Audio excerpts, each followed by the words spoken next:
Hello student, welcome to my YouTube channel accounting safari. हमने सीखा पिछली वीडियो में कि गुडविल होती क्या है, गुडविल को मनी में कैसे कन्वर्ट करते हैं, यानी उसकी वैल्यूएशन कैसे करते हैं। हमने दो मेथड्स के बारे में सीखा, एक तो सुपर प्रॉफिट मेथड और एक हमने सीखा कैपिटलाइजेशन मेथड। अगर आपने ये वीडियो नहीं देखी है तो पहले इसको रुकिए और पिछली वीडियो पे जाइए, उसको समझिए, बिकॉज आप वो वीडियो देखेंगे तो आपको आज और अच्छा समझ आने वाला है। मैंने आपको एक बात और बताई थी कि गुडविल की वैल्यूएशन में सबसे इंपॉर्टेंट मेथड होता है सुपर प्रॉफिट मेथड, बिकॉज अगर हमारा प्रॉफिट ही सुपर नहीं है तो इसका मतलब हमारी गुडविल कैसी। तो हमने सुपर प्रॉफिट निकालना सीख लिया, यानी सुपर प्रॉफिट मेथड निकालना सीख लिया। आज हम बात करने वाले हैं सबसे पहले एवरेज प्रॉफिट मेथड की।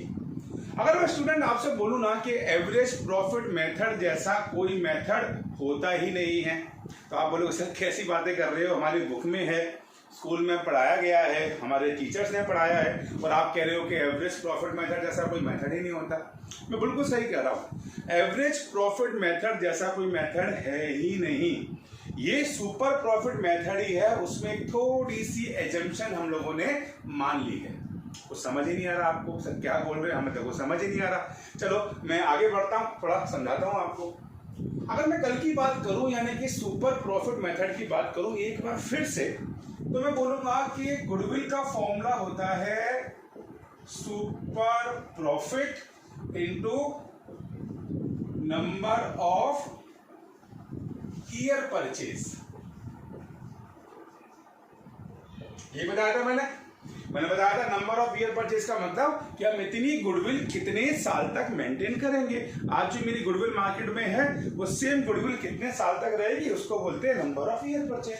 तो ये गुडविल का फॉर्मूला था सुपर प्रॉफिट मेथड से। मगर हम तो आज सीखने वाले हैं एवरेज प्रॉफिट मेथड, तो आप दोबारा से क्यों बता रहे हो? मैं इसलिए बता रहा हूँ, फिर रिपीट कर रहा हूँ कि एवरेज प्रॉफिट मेथड कुछ है ही नहीं। कैसे, जरा देखते हैं। अब सुपर प्रॉफिट कैसे निकलता है? सर सुपर प्रॉफिट का मतलब होता है average profit minus normal profit, ये तो था, into number of year purchase, number of year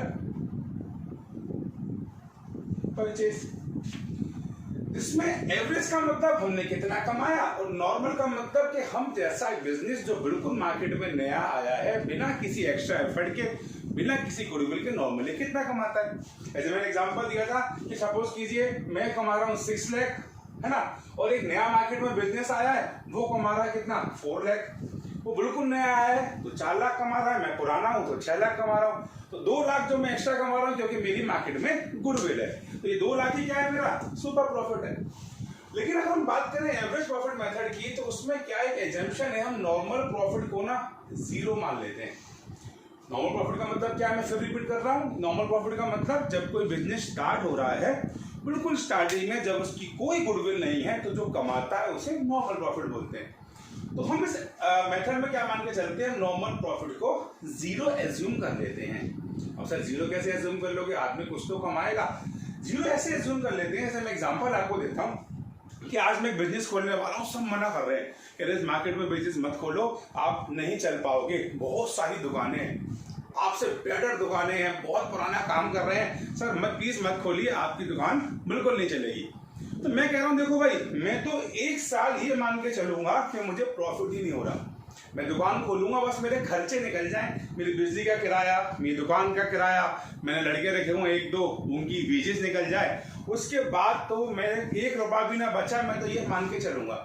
यानी क्या हो रहा है कि मैं अपने नॉर्मल प्रॉफिट को क्या मान के चल रहा हूँ, 0 मान के चल रहा हूँ। तो एवरेज प्रॉफिट का मतलब ये है कि मैं अपने नॉर्मल प्रॉफिट को 0 मान रहा हूँ, यानी नॉर्मल प्रॉफिट मेरा है ही नहीं। और जब नॉर्मल प्रॉफिट है ही नहीं, अब क्या बचा, एवरेज प्रॉफिट बचा। इसीलिए गुडविल का एवरेज प्रॉफिट मेथड से फॉर्मूला क्या बनता है, तो फॉर्मूला बनता है एवरेज प्रॉफिट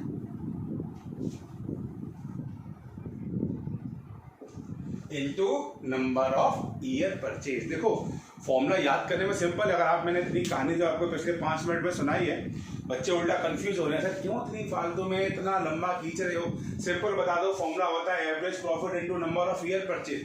आपको केवल फॉर्मूला समझना है तो बस यही फॉर्मूला है, average profit into number of year purchase. बिल्कुल मत याद करो। और मैं हमेशा मानता हूं कि अगर आप ये देखें कि ये चीज बनी क्यों है, हम किस लिए पढ़ रहे हैं, मार्क्स के लिए नहीं पढ़ रहे हैं, हमें ये भी देखना है ना कि बना क्यों, सर ये फॉर्मूला बनता क्यों है। सुपर प्रॉफिट तो समझ आ गया कि भाई हम कितना एक्स्ट्रा कमा रहे हैं, वो हमारी गुडविल है, मगर सर एवरेज का कॉन्सेप्ट क्या है। एवरेज का कॉन्सेप्ट ये है कि हम लोग नॉर्मल प्रॉफिट को जीरो मान के चल रहे हैं कि स्टार्टिंग में हम कुछ नहीं कमा रहे, इसीलिए फॉर्मूला बनता है average profit into number of year purchase. चलो मैं एक बार दोबारा से सही से लिख देता हूँ, जिससे कि जो बच्चे कंफ्यूज हो रहे हैं वो कंफ्यूज ना हो। तो बेटा एवरेज प्रॉफिट मेथड से गुडविल का फॉर्मूला है average profit into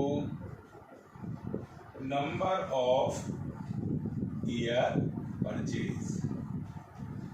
number of year purchase मैंने अपनी लास्ट क्लास में बहुत डिटेल में समझाया था, आप जाके प्लीज देखिएगा। ये हमारा फॉर्मूला है, सिंपल सा फॉर्मूला है और सिंपल से क्वेश्चन है। एक क्वेश्चन देखते हैं, कॉन्सेप्ट को अच्छी तरह समझते हैं। चलिए देखते हैं क्वेश्चन नंबर 4। मेरे पास बुक है DS ग्रेवाल एडिशन 2020। क्वेश्चन आपकी स्क्रीन पे आ रहा है। क्वेश्चन कह रहा है calculate the value of goodwill on the basis of 1.5 year purchase. इसका नंबर ऑफ ईयर परचेज है 1.5 of the average profit of last 3 year. ये पिछले 3 साल के एवरेज प्रॉफिट के बेस पे गुडविल जानना चाहते हैं, ठीक है। The profit of the first year, इसने बताया कि पहले साल का जो प्रॉफिट है ये है 1 लाख। मैंने आपको ये नहीं बताया कि एवरेज प्रॉफिट कैसे निकालते हैं, बहुत इतना सिंपल है, आपने बचपन में कई बार किया, मैं अभी बता दूंगा, ध्यान से देखिए। पहले साल का प्रॉफिट है 1 लाख रुपए और कह रहा profit for the second year twice the profit of the first year. Question कभी कभी हमसे हल्का फुल्का खेल लेता है, हमें हल्के फुल्के क्वेश्चन ऐसे दे देता है हल्का फुल्का दिमाग लगाने के लिए, तो हमें टेंशन नहीं लेनी चाहिए। और से बच्चे पैनिक हो जाते हैं, सर ये क्या बोल रहा है। सिंपल सी बात बोल रहा है कि सेकंड ईयर का जो प्रॉफिट है वो फर्स्ट ईयर का ट्वाइस है। तो बहुत बड़ा रॉकेट साइंस नहीं है, पहले साल जो प्रॉफिट था उसका ट्वाइस यानी कि 2 लाख, बिल्कुल सिंपल। थर्ड ईयर कितना है, इसने बोला and the third year profit was 1.5 times of the profit of the second year. उसने कहा जो सेकंड ईयर प्रॉफिट हुआ था उसका 1.5 टाइम्स यानी 2 लाख इंटू 1.5 यानी कि थर्ड ईयर का प्रॉफिट है 3 लाख। सर हमारा प्रॉफिट हो गया 3 लाख रुपीस, 3 लाख रुपए का हमारा प्रॉफिट है। तीनों साल का हमें प्रॉफिट सुनाई दिया, तो 3 साल का प्रॉफिट मालूम पड़ गया। आइए इसको ऐड करते हैं और ये हो गया हमारा 6 लाख। अब सर एवरेज प्रॉफिट निकालते हैं। एवरेज प्रॉफिट का फॉर्मूला सिंपल सा है, average profit is equals to, देखिए तीनों साल का प्रॉफिट कितना है 6 लाख, तो आपने कहा 6 लाख डिवाइडेड बाय, आप जितने साल का प्रॉफिट जोड़ रहे हैं उतना डिवाइड कर दीजिए। आप 3 साल का प्रॉफिट जोड़ रहे हैं 3 साल से डिवाइड कर दीजिए 2 लाख। इतनी सिंपल सी बात है, कुछ बताने वाली बात नहीं। हमने कितनी बार एवरेज प्रॉफिट निकाला बचपन में है, तो हमारा एवरेज प्रॉफिट आ गया 2 लाख रुपए, यानी कि हम पिछले 3 साल से एवरेज 2 लाख रुपए कमा रहे हैं। अगर आप कॉन्सेप्ट जानना चाहते हो हम एवरेज प्रॉफिट क्यों लेते हैं, तो वो भी मैं बता दूं आपको। बिकॉज हम गुडविल जो लेते हैं ना वो कब के लिए लेते हैं, फ्यूचर के लिए, लेकिन मानते कब है, पास्ट में, कि पास्ट में हम इतना प्रॉफिट कमा रहे हैं तो हम फ्यूचर में भी इतना प्रॉफिट कमाएंगे, इसलिए हम क्या करते हैं, पिछले कुछ साल का एवरेज लेते हैं। अब हम निकालते हैं गुडविल। गुडविल का फॉर्मूला होता है सर, अभी आपने बताया, फॉर्मूला है average profit into number of year purchase, यानी कि हम 2 लाख रुपए कमा रहे हैं, मगर कब तक कमाएंगे sir, number of year purchase दे रखे हैं हमें 1.5।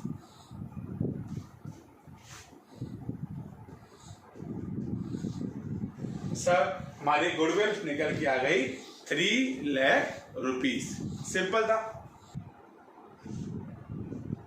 अब हम देखते हैं कॉन्सेप्ट को, वो है past adjustment. Sir past adjustment तो अभी हम फर्स्ट चैप्टर में पढ़ के आए हैं, दोबारा से आप इसको ले आए हो। हम बात करने वाले पास्ट एडजस्टमेंट जब हम निकालते हैं गुडविल एवरेज प्रॉफिट मेथड से। कॉन्सेप्ट समझते हैं बहुत ध्यान से।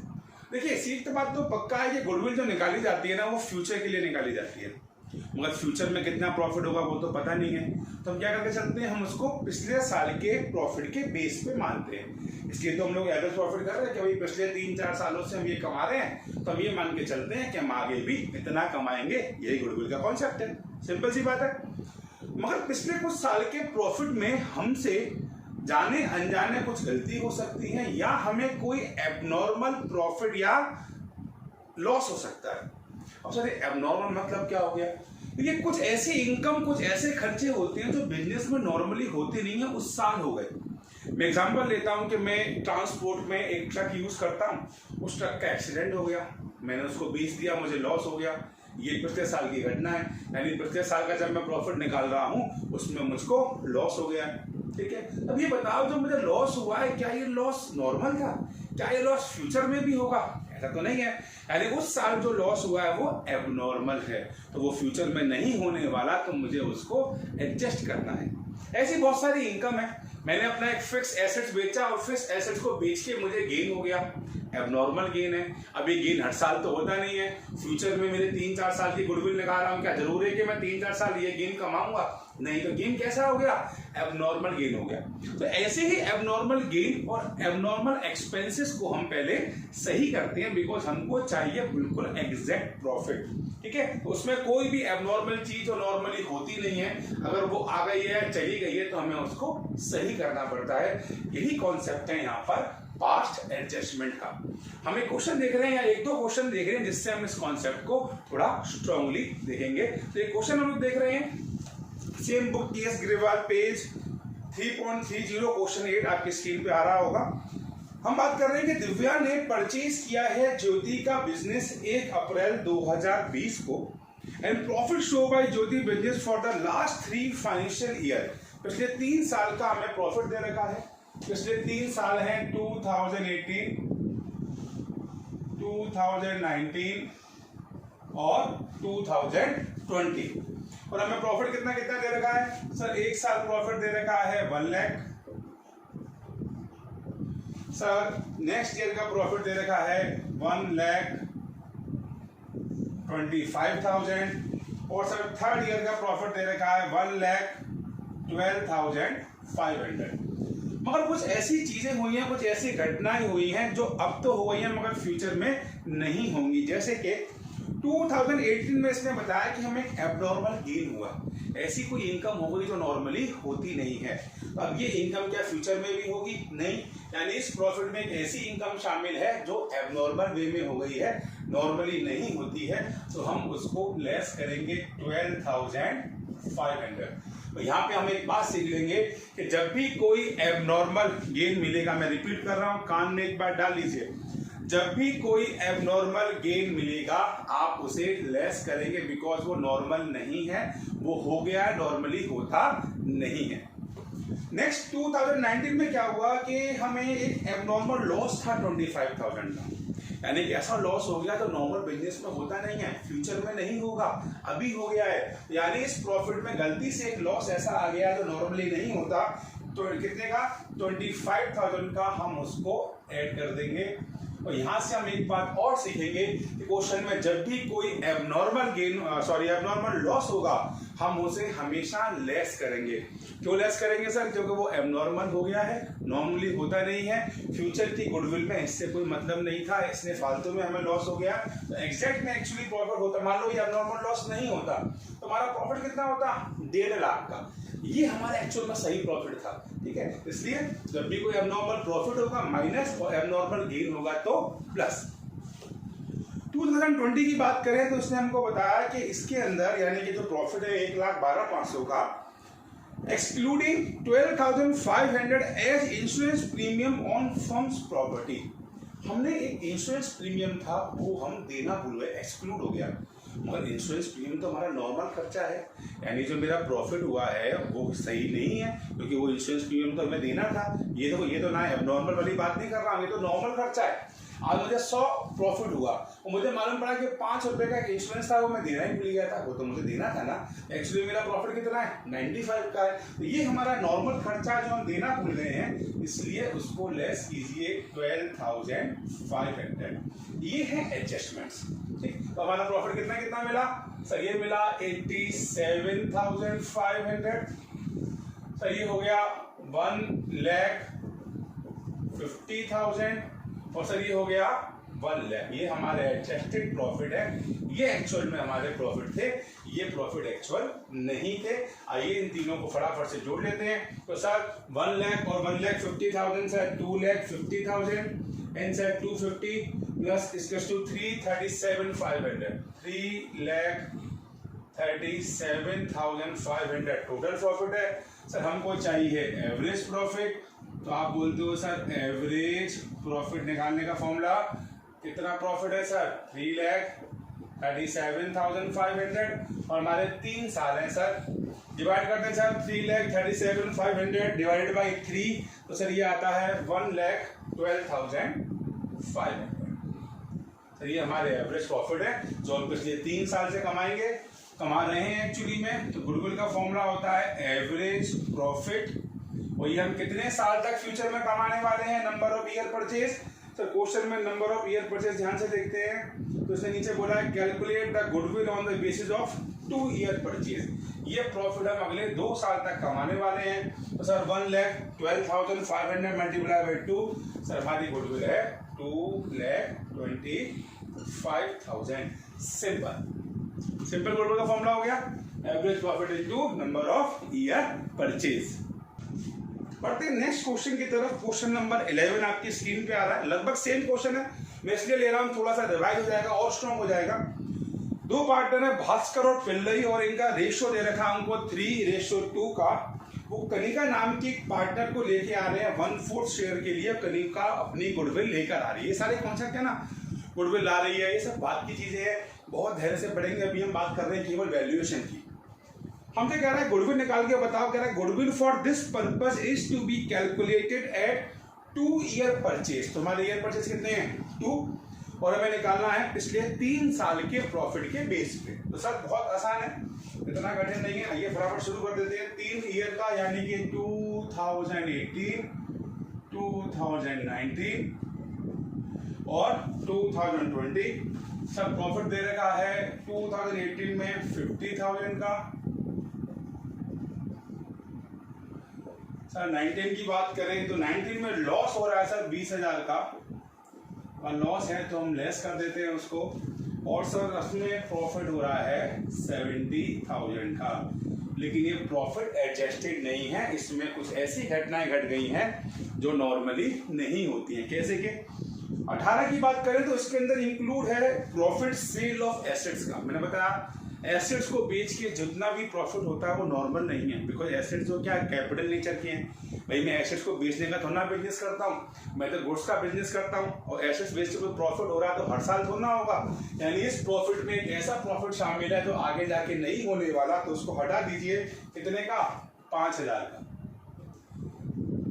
आप लोगों ने इतनी बात तो याद कर ही ली है ना कि एबनॉर्मल प्रॉफिट है तो माइनस। कभी कभी बात नहीं समझ आए ना तो याद कर लो। तो ठीक है सर, हमें ये समझ नहीं आ रहा अगले साल होगा नहीं होगा। सर हमें तो इतना मालूम पड़ गया कि एबनॉर्मल प्रॉफिट है तो उसे माइनस करेंगे, यही बात खत्म हो जाती है। बात करें 2019 की, तो इसमें एक्चुअली एक लॉस हो गया था, लॉस बाई फायर। तो क्या आग लगना नॉर्मल सी बात है, हर साल लगती है क्या? नहीं, ये तो एक एक्सीडेंट है सर। अनफॉर्चुनेटली सर हमारे साथ हो गया 2019 में। भविष्य में भगवान न करे आगे हो, नॉर्मली तो होता नहीं है। तो ये क्या है, हमारा एबनॉर्मल लॉस है। और एबनॉर्मल लॉस क्या होता है, प्लस होता है। सर हमने प्लस कर दिए कितने 30,000 एबनॉर्मल लॉस के। बात करें 2020 की, तो इसके अंदर 70,000 रुपए जो प्रॉफिट हुआ इसमें इंक्लूड है इंश्योरेंस क्लेम 18,000 रुपए का, और इंटरेस्ट ऑन इन्वेस्टमेंट और डिविडेंड रिसीव्ड 8,000 का। इंश्योरेंस मिलना है ना। और आपका दूसरा जो हम बात करें इंटरेस्ट और इन्वेस्टमेंट, ये सारी चीजें क्या है सर इसने हमारे प्रॉफिट को वैसे ही बढ़ा दिया है। भाई इंश्योरेंस मिलना कोई नॉर्मल इनकम थोड़ा है, एबनॉर्मल है। तो लेस कर दीजिए सर, एक तो 18,000 और दूसरा सर हमें कितना मिला है 8,000। हमने अपने प्रॉफिट को एडजस्ट कर लिया सर। देखते हैं हमें क्या मिला है। हमको मिला 50 - 5 यानी 45,000 एडजस्टेड प्रॉफिट हो गया सर। माइनस के 20 प्लस के 30 यानी कि 10,000 प्लस का हो गया सर।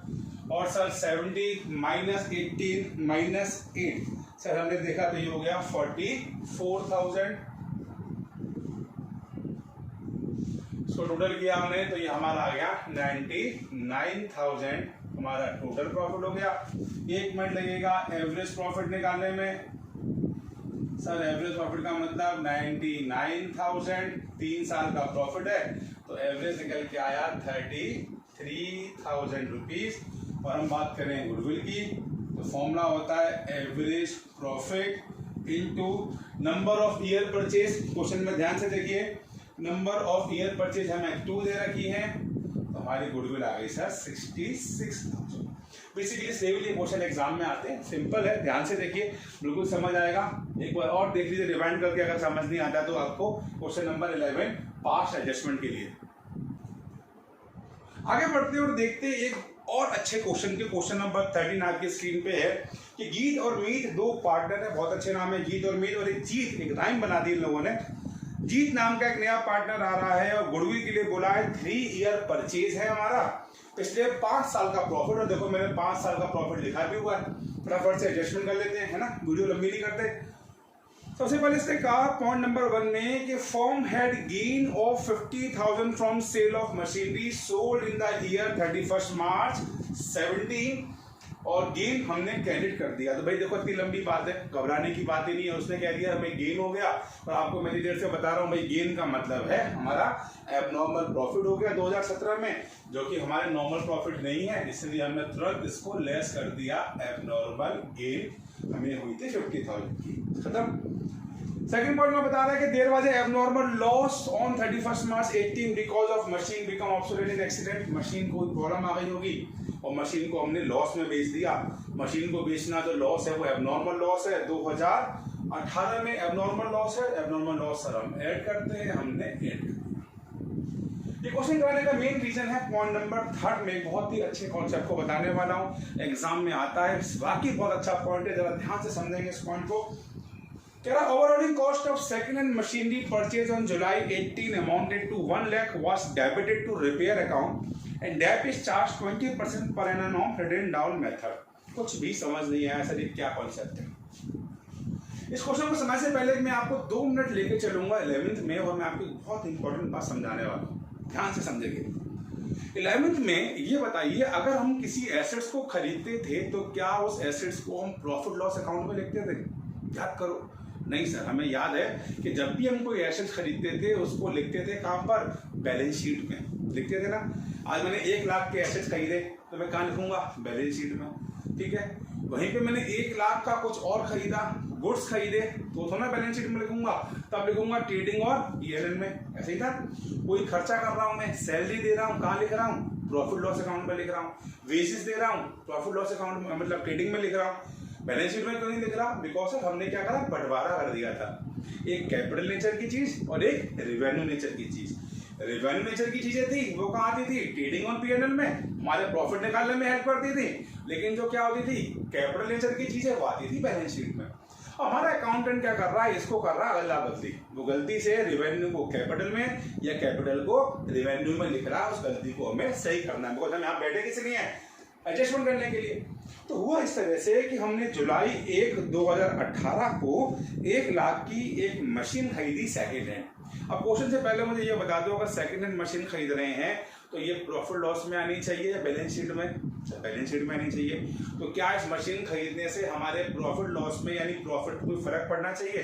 सर बिल्कुल नहीं पड़ना चाहिए, प्रॉफिट से कोई मतलब ही नहीं है। मशीन खरीदना तो बैलेंस शीट में आता है, कैपिटल नेचर है।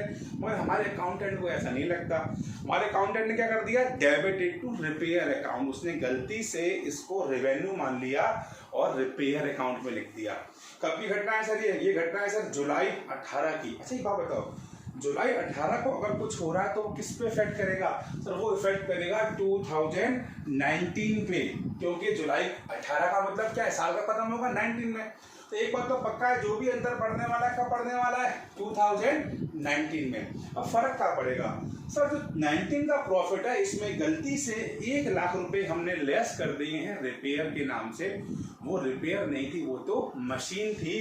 तो आप ये 1 लाख रुपए इसमें ऐड कर दीजिए। मैं रिपीट कर रहा हूं आपको, क्यों ऐड कर रहे हैं? बिकॉज ये खर्चा था ही नहीं सर, इसको प्रॉफिट और लॉस अकाउंट में लिखना ही नहीं था। ये तो बैलेंस शीट का कॉन्सेप्ट था, बैलेंस शीट में जाना था। हमारे अकाउंटेंट ने गलती से इसे रिपेयर मान ली। उसने सोचा सेकंड हैंड मशीन खरीद रहे हैं, रिपेयर हो रही है, उसने सोचा रिपेयर है, उसने प्रॉफिट लॉस अकाउंट में लिख दिया। तो प्रॉफिट और लॉस अकाउंट में लिखने का मतलब है उससे हमारा प्रॉफिट कम हो गया। तो अगर हम इस गलती को सही करेंगे तो हम इसको ऐड करेंगे। मेरी बात नहीं समझ आ रही तो मेरी बात समझिए। सपोज करो मेरा प्रॉफिट है 100, मतलब 100 मेरा ग्रॉस प्रॉफिट था और मैंने 20 रुपए खर्च किए थे रिपेयर पे, एक सेकेंड हैंड मशीन की, जिसे हम बोलते हैं एसेट्स। तो मेरे अकाउंटेंट ने गलती से क्या किया, 20 रुपए माइनस कर दिए, तो हमारा प्रॉफिट कितना हुआ, 80 होगा। अब मैंने अकाउंट चेक किया, मैंने कहा यार 20 रुपए आपने माइनस क्यों किए हैं? बोला सर हमने एक सेकेंड हैंड मशीन खरीदी थी, उस पर रिपेयरिंग हुई है, मैंने माइनस कर दी। तो मैंने कहा बेटा सेकेंड हैंड मशीन जब खरीदी जाती है तो वो क्या होता है, वो कॉस्ट कॉन्सेप्ट है, यानी हमारा रेवेन्यू कैपिटल नहीं चलता है, वो हमारा खर्चा नहीं था, तो उस खर्चे को हटाओ। अब मैं गलती सही कैसे करूंगा, जो मैंने 20 रुपए माइनस कर दिया 20 को प्लस कर दूंगा, मेरी गलती सही हो गई। इसलिए मैं यहाँ प्रॉफिट प्लस कर रहा हूँ, बिकॉज मैंने कभी 1 लाख रुपए 2019 से माइनस कर दिए थे रिपेयर मान के, जबकि वो रिपेयर थी नहीं। तो मैं अपनी गलती सही करता हूँ और 1 लाख रुपए जोड़ देता हूँ।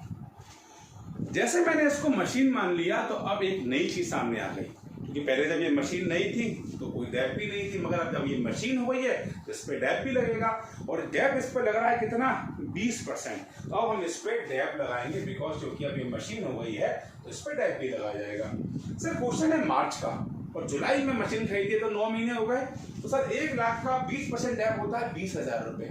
1 लाख का 20% 20,000 होता है, लेकिन ये 9 महीने मशीन यूज हुई है तो 15,000 रुपए इस साल डैप भी गया होगा, तो आपको 15,000 रुपए ये भी लेस करने हैं। अब सब डैप एक साल तो लगता नहीं है, डैप 19 के बाद 20 में भी लगा होगा। मेथड कौन सा है सर हमारा डैप का, इसमें लिखा हुआ है मेथड जो हमारा है वो है रिटन डाउन मेथड, यानी कि सर 1 लाख की मशीन पे 15,000 का डैप लग गया, कितनी बची सर, 85,000। तो नेक्स्ट ईयर 85,000 का 20% डैप लगेगा, यानी कितना हो गया सर, 17,000 डैप हमारा नेक्स्ट ईयर लगेगा। ठीक है, तो ये हमारा एडजस्टमेंट हो गया। आइए तो फटाफट से देखते हैं हमें क्या क्या प्रॉफिट मिला है और आगे क्वेश्चन करते हैं। सर पहले साल तो कोई फर्क ही नहीं पड़ा, हमारा 90,000 का लॉस हो गया sir. Sir next year 160 minus 50 sir 1,10,000 sir, then 150 plus 20 sir 1,70,000, then 65 plus 10 sir ये हो गया 1,65,000 और माइनस 15 यानी 1,50,000। और सर नेक्स्ट हो गया 177 माइनस 17 सर 7 किया, ये हो गया 1,60,000। उसको ऐड करते हैं 160 प्लस 150 प्लस 170 प्लस 110 माइनस 90,000, तो सर ये क्लियर आ रहा है हमारे 5 लाख। अब सर क्वेश्चन बहुत आसान हो गया, आप चाहो तो हम ही कर लें, चलो कोई बात नहीं, आप बच्चे क्वेश्चन कर दो, ये मैं आपके लिए कर देता हूँ। फटाफट से निकालते हैं हम लोग। एवरेज प्रॉफिट कितना आ गया सर, 5 लाख अपॉन 5 साल है, 1 2 3 4 5 से डिवाइड किया, ये आ गए 1 लाख। गुडविल का फॉर्मूला क्या होता है सर, फॉर्मूला होता है average profit into number of year purchase. कब तक कमाएंगे इतना profit sir, number of year purchase question में कितने हैं, गुडविल वैल्यू 3 ईयर परचेज पे हमारी गुडविल की वैल्यू आ गई सर 3 लाख रुपीज। अच्छा क्वेश्चन है, जरा इसको ध्यान से देखिएगा, एग्जाम में आते हैं इसमें से कोई ना कोई कॉन्सेप्ट। नेक्स्ट बढ़ते हैं हमारे लास्ट मेथड पे, वेटेड एवरेज प्रॉफिट। देखो अगर आपको एवरेज प्रॉफिट मेथड आ गया है ना, तो वेटेड एवरेज प्रॉफिट में कुछ ज्यादा बात है नहीं। हम क्या करते हैं, हम हर साल को एक वेट असाइन कर देते हैं। आपने ये इको में पढ़ा होगा वेट 1 2 3 करके, कैसे करेंगे चलो क्वेश्चन करता हूँ, मैं क्वेश्चन से आपको समझाता हूँ। और मैंने क्वेश्चन सेलेक्ट किया है तो मैं मानता हूँ इस पूरे चैप्टर का सबसे बड़ा क्वेश्चन है, बहुत अच्छा क्वेश्चन है, करने में बहुत मजा आएगा और सीखने को मिलेगा। इससे टफ क्वेश्चन बनता ही नहीं है गुडविल का। एक बार ध्यान से समझ लेना, वैसे आप तैयार हो, समझ लोगे, एक बार ध्यान से क्वेश्चन करेंगे। क्वेश्चन नंबर हम लोग करने वाले हैं बेटा 16 स्क्रीन पे आपका आ रहा है, पेज 3.32 पे।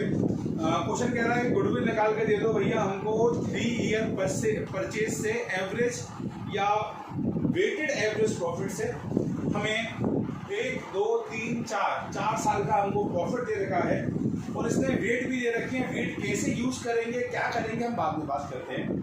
तो पहले काम करेंगे, इसे एडजस्ट कर लेते हैं जल्दी से, ध्यान से। तो पहला पॉइंट इसने वही कहा जो हमने अभी अभी पढ़ा था। इसने कहा कि 1 अप्रैल 2017 को हमने एक प्लांट का रिपेयर कराया है 10,000 रुपये का, जिसको गलती से रेवेन्यू चार्ज हो गया। बिल्कुल सिंपल पिछले क्वेश्चन जैसी बात हो गई कि हमारे अकाउंटेंट ने फिर से वही गलती कर दी है। 10,000 खर्च हो रहे हैं मशीन पर, यानी कैपिटल नेचर है, उसने माइनस कर दिए प्रॉफिट में से। तो तुरंत हम पहली बात गलती सही करते हैं, इसे प्रॉफिट में ऐड करते हैं। और यहाँ पे बच्चे गलती कर जाते हैं। बच्चे पढ़ते हैं 2017, मैंने कई बार देखा है, और वो 2017 में इसको प्लस कर देंगे, लेकिन नहीं। अगर कोई चीज 1 अप्रैल 17 को हो रही है, यानी वो कौन से ईयर में आ चुकी है, 1 अप्रैल 17 से 31 मार्च 18 तक। इट मीन जो इफेक्ट पड़ेगा ये 2018 में पड़ेगा। तो अब 18 में 10,000 ऐड कर देंगे। किस बात के? हमने गलती से रेवेन्यू मानकर प्रॉफिट में से लेस कर दिया है। तो अब 10,000 की हमारी मशीन है। अब वही वाली बात, क्योंकि हमारे पास मशीन है, इसका मतलब इस पर डेप भी लगेगा, और हम डेप लगाएंगे। डेप लग रही है 10% रिटन डाउन मेथड से। तो इस साल पूरे साल मशीन यूज करी है तो 1,000 डेप लगेगी। अब डेप अगले साल भी लगेगी। अब देखो, आपकी 10,000 की मशीन आपको अभी भी मालूम पड़ी है, तो आप पहले साल इस पर 10% डेप लगाओगे, 1,000, कितना बचेगा? 9,000।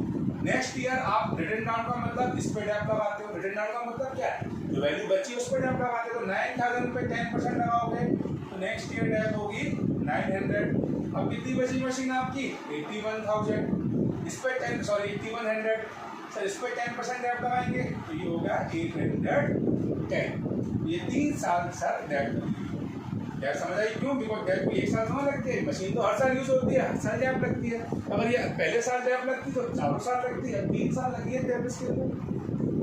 नेक्स्ट पॉइंट, और एक नया पॉइंट आया, बहुत अच्छा पॉइंट आया। ये कह रहा है कि क्लोजिंग स्टॉक जो है ना वो ओवर वैल्यूड है 2 साल, 2018 में भी और 19 में। बहुत प्यार से समझते हैं कि क्लोजिंग स्टॉक के ओवर वैल्यूड होने से फर्क क्या पड़ता है। मान के चलिए हम 11 का 2 मिनट चलते हैं। 11 में हम एक ट्रेडिंग अकाउंट बनाया करते थे, जिसके अंदर इस तरफ आती थी सेल। याद है आपको? मान लीजिए हमारी सेल है 10,000, ठीक है, और हमारा क्लोजिंग स्टॉक है सपोज कीजिए 5,000, ठीक। यहाँ पर हमारा ओपनिंग स्टॉक हमको दे रखा है सपोज करिए 2,000।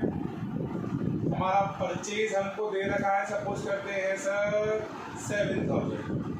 और हमारा जो प्रॉफिट निकल गया जिसको हम ग्रॉस प्रॉफिट बोलते हैं तो कितना हो गया सर? 15 माइनस 9 यानी 6,000। तो बात समझे? ठीक। अब मुझे मालूम पड़ा कि मेरे अकाउंटेंट ने गलती से मेरे क्लोजिंग स्टॉक को 1,000 ज्यादा लिखा हुआ है, यानी हमारा क्लोजिंग स्टॉक क्या हो रहा है? ओवर वैल्यूड हो रहा है। अगर मैं इस गलती को सही करूंगा तो मैं क्या करूंगा? मैं कहूंगा अच्छा मेरा क्लोजिंग स्टॉक अगर ओवर वैल्यूड हो गया है, इसको 5,000 से 4,000 कर दो। अब इसका प्रॉफिट पे क्या फर्क पड़ेगा? जैसे ये 4,000 होगा तो हमारा प्रॉफिट भी तो कम हो जाएगा, है ना? हो जाएगा ना कम, 14 माइनस 9 करना पड़ेगा। यानी अगर मेरा क्लोजिंग स्टॉक ओवर वैल्यूड है तो मुझे अब अपनी गलती सही करनी है, तो मुझे अपने प्रॉफिट को कम करना पड़ेगा। क्यों? ओवर वैल्यूड का मतलब क्लोजिंग स्टॉक ज्यादा है, अब क्लोजिंग स्टॉक को कम करेंगे तो कहीं ना कहीं प्रॉफिट भी कम होगा। बात समझ आ गई है ना? नहीं आई तो एक बार दोबारा रिवाइंड कर लो, आपको आराम से बात समझ आएगी। यही चीज हम यहाँ करने वाले हैं। हमारा क्लोजिंग स्टॉक क्या हो रहा है सर? हमारा क्लोजिंग स्टॉक हो रहा है ओवर वैल्यूड, तो प्रॉफिट में से क्या कर दो? लेस कर दो। कब हो रहा है ओवर वैल्यूड? देखें जरा सर। एक तो हो रहा है 2018 में 1,000 रुपये से, तो 18 में आप 1,000 माइनस करो किस बात के? ओवर वैल्यूड होने के, ठीक है। अब एक और इम्पोर्टेंट बात, जो इस साल क्लोजिंग स्टॉक है वो अगले साल क्या बन जाएगा? ओपनिंग स्टॉक बन जाएगा।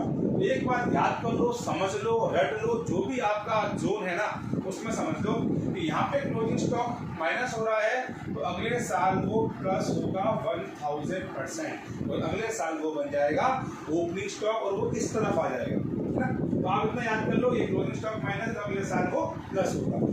सेम सर हुआ है 2019 में 2,000 से ओवर वैल्यूड था, इस साल ओवर वैल्यूड है 2,000 से, तो इस साल प्लस करेंगे 2,000 रुपये, ठीक। तो मैं बता दूं, closing stock over valued, profit कम होगा, अगले साल बढ़ेगा। इस साल 2,000 कम होगा, अगले साल बढ़ेगा, ठीक है। लास्ट में इसने हमसे कहा कि 5,000 रुपये का एक कॉस्ट है, मैनेजमेंट कॉस्ट, जो हमको निकालना था गुडविल की वैल्यूएशन में। अब ये नॉर्मल खर्चा है, यानी कि हम लगाना भूल गए हैं, और ये सभी साल लगेगा, तो सभी साल से 5,000 रुपये लेस कर दीजिए, सिंपल। ये खर्चा सभी ईयर का है। बोर्ड में क्वेश्चन आ चुका है बड़ा इस टाइप का। बस हो गया हमारा क्वेश्चन। देखिए फटाफट से कितना हमारा प्रॉफिट निकल के आया।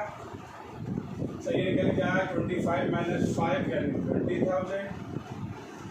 सही आ गया 27 + 10 - 1,000, और कैलकुलेट करेंगे तो 30,000।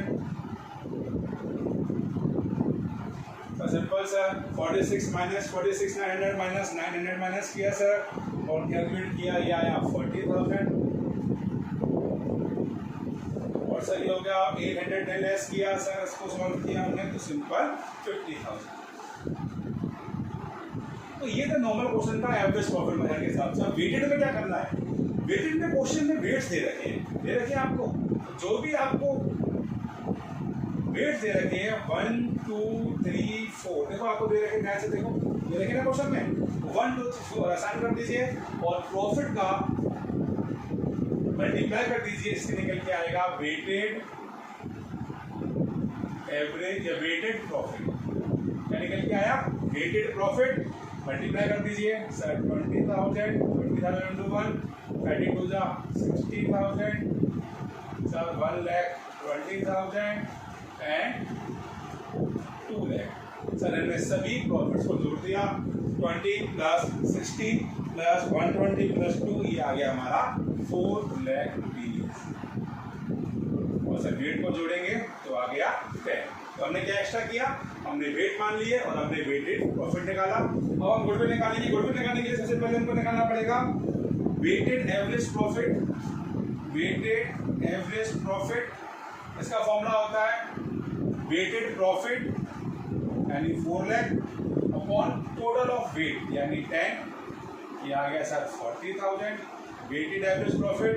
और गुडविल का फॉर्मूला वैसे क्या होता है? Average profit into number of year purchase.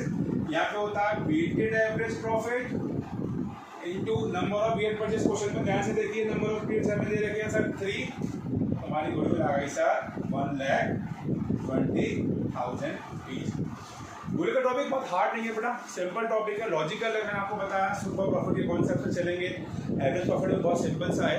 Question board में 3 to 4 मार्क्स के आते हैं, कभी कभी अच्छे क्वेश्चन 6 मार्क्स के भी आ जाते हैं। इसके अलावा जो बड़े क्वेश्चन हम लोग करते हैं उसमें भी गुडविल का रोल आता है, ठीक है। तो मार्क्स के लिए पढ़ रहे हो तो मार्क्स के लिए पढ़िए, नॉलेज के लिए पढ़ रहे हो नॉलेज के लिए पढ़िए। ध्यान से देखिए, वीडियो अच्छा लगता है इसको लाइक कीजिए, चैनल को सब्सक्राइब नहीं किया तो सब्सक्राइब कीजिए, दोस्तों के संग शेयर कीजिए। मैं मिलूंगा आपसे अपने यूट्यूब चैनल अकाउंटिंग सफारी पे अपनी नेक्स्ट क्लास में। तब तक के लिए गुड बाय, थैंक यू।